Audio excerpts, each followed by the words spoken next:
বেদ, উপনিষদ, দেবী ভাগবত পুরাণ ও অন্যান্য পুরাণের বৃত্তান্ত অনুসারে একদা দেবাসুর এর যুদ্ধে বিজিত দেবগণ ব্রহ্মশক্তি দ্বারা তাদের বিজয় লাভ করেন। তারা ভাবতে আরম্ভ করেন যে ব্রহ্মশক্তির ক্ষমতায় নয়, বরং তাদের নিজের ক্ষমতায় অসুর শক্তিকে পরাজয় করেছেন। এর ফলে দেবগণ অহংকারী হয়ে উঠলেন। জগৎ সংসার পরিচালনার ক্ষমতা হারিয়েছিলেন তারা। সর্বদা সুরাপানে এবং অপ্সরাদের নিত্যে আমত্ত ছিলেন তারা।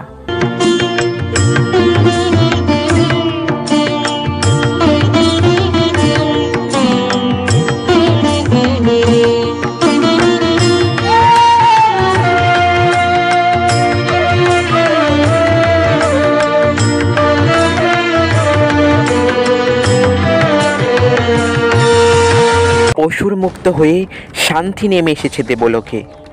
আমাদের শক্তির কাছে আর কারোর কোনো ক্ষমতা নাই স্বর্গরাজ্য লাভ করার। মহারাজ, মহামায়ার শক্তিতেই তো অসুরদের বিনাশ হয়েছে। ভুলে যাবেন না অগ্নিদেব, আমরাই কিন্তু দেবীকে শক্তিদান করেছিলাম, আর সেই শক্তিতে বলীয়ান হয়ে দেবী হয়ে উঠেছিল মহিষাসুর মর্দিনী। আমাদের প্রদত্ত অস্ত্রেই তার পক্ষে সম্ভব হয়েছিল যুদ্ধ করবার। হ্যাঁ ঠিকই তো, হ্যাঁ ঠিকই তো।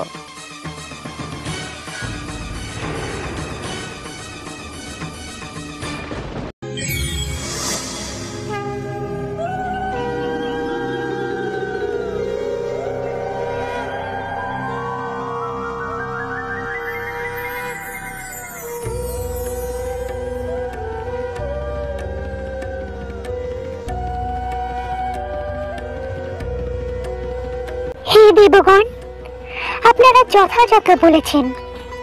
আপনাদের শক্তির পরিমাণ অপার, অতুলনীয়।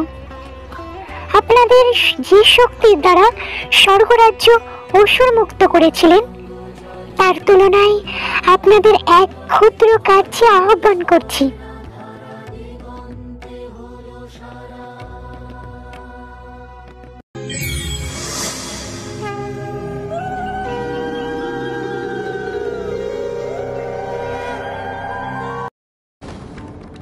এই দেখছেন এক সামান্য তৃণখণ্ড। আপনাদের মধ্যে এমন কি কেউ আছেন যিনি এটিকে স্থানচ্যুত করতে পারবেন?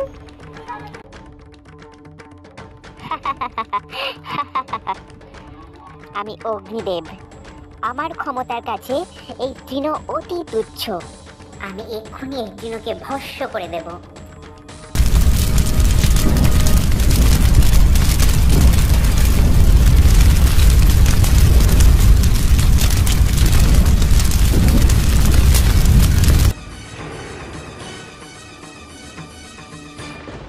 অগ্নিদেব, আপনি সরে দাঁড়ান।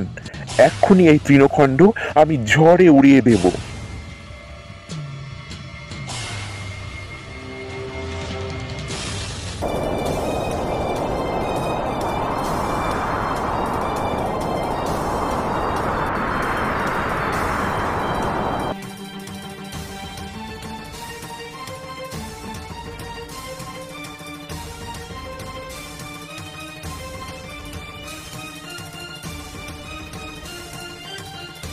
আমি সমুদ্রদেব আমার জলশক্তি দ্বারা ওই সামান্য তৃণখণ্ডটিকে প্লাবিত করে দেব।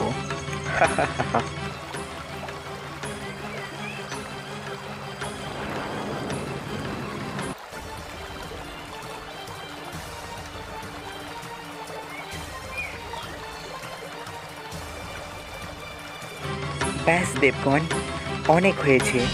এটাকে নিয়ে এবার সমাপ্ত করা দরকার। আমার বজ্র দ্বারা এই তৃণখণ্ডটিকে আঘাত করব, যার ফলস্বরূপ তৃণখণ্ডটি স্থানচ্যুত ঘটবে। বজ্র!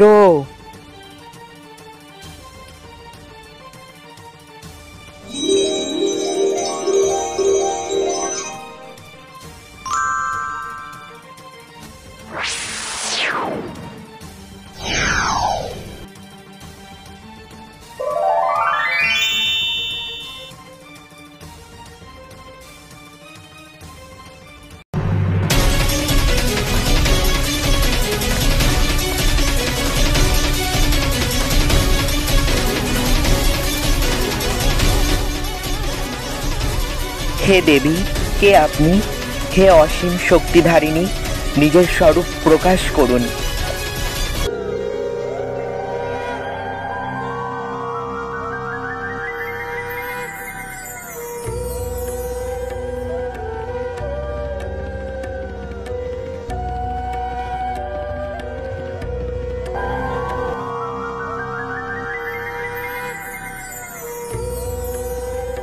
আদিশক্তি স্বরূপ ভুলে গিয়ে আপনারা নিজেদেরকে সর্বকর্তা মনে করেছিলেন, তাই না? আপনাদের অহংকার চূর্ণ করতে আমি এসেছি। ব্রহ্মা স্বরূপা আমি পরমা জ্যোতি, সচিদানন্দা রূপ মায়া প্রকৃতি। আমি তো মায়া, যেন মহামায়া আমি জননী, আমি চরাচরের স্বামী, সর্বভূতে আমি শক্তিদায়িনী, সৃষ্টির বীজ আমি, জগৎদায়িনী। আমারই ইচ্ছা বলে ক্ষতবান সৃষ্টি, আমি তো অনুভূতি, আমিই তো সৃষ্টি। আমি যদি কারো দিই নাহি অনুমতি, সাধ্য কি কারোর করার কোনো ক্ষতি?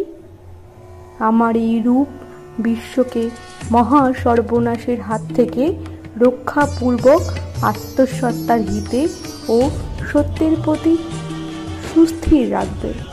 আমার এই রূপ বিশ্বে উমা হৈমাপতি বা জগদ্ধাত্রী রূপে পরিচিত হবে।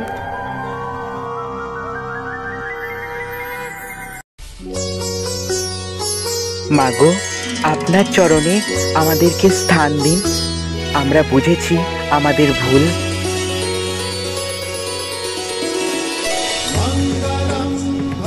অহং সর্বতরূপে পতনের কারণ। অসুরদের বিরুদ্ধে আপনাদের এই জয় আমার ইচ্ছেতেই হয়, আবার অসুরদের দ্বারা আপনাদের পরাজয় আমার ইচ্ছেতেই ঘটে। তাই অহংবোধ ত্যাগ করে নিজ নিজ কর্মকাণ্ডে ফিরে যান। দেবী, আমাদের মধ্যে থেকে পর্বতসম অহংকার বিনাশ করুন। তখন দেবী জগদ্ধাত্রী দেবতাদের মধ্যে থেকে সেই অহংকার বার করে, আর সেই অহংকার থেকে সৃষ্টি হয় কলিঙ্গাসুর।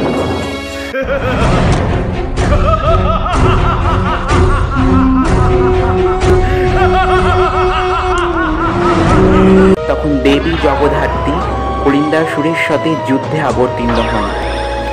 তখন কলিঙ্গাসুরকে বধ করতে দেবী তার নানা রকম অস্ত্র ব্যবহার করে।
শেষ পর্যন্ত দেবী চক্র অস্ত্র তুলে ধরেন আর তার বিনাশ করেন।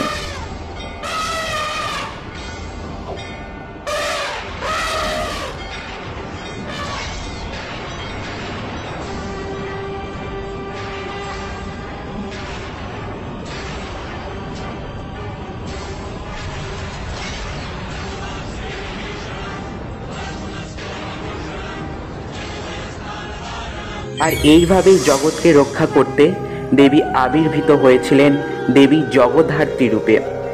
আর সেই কলিন্দ্রাসুরের স্থান হয় দেবীর চরণের তলায়। আর দেবতাদের অহংকার বিনাশ হয়। দেবী জগদ্ধাত্রী চতুর্ভুজা, তার বাহন সিংহ। ইনি 4 হস্তে শঙ্খ, চক্র, ধনুর, বাণ ধারণ করেন। এই দেবীর আরাধনায় মনে শুভ শক্তির বিকাশ হয় আর অহংকার নাশ হয়।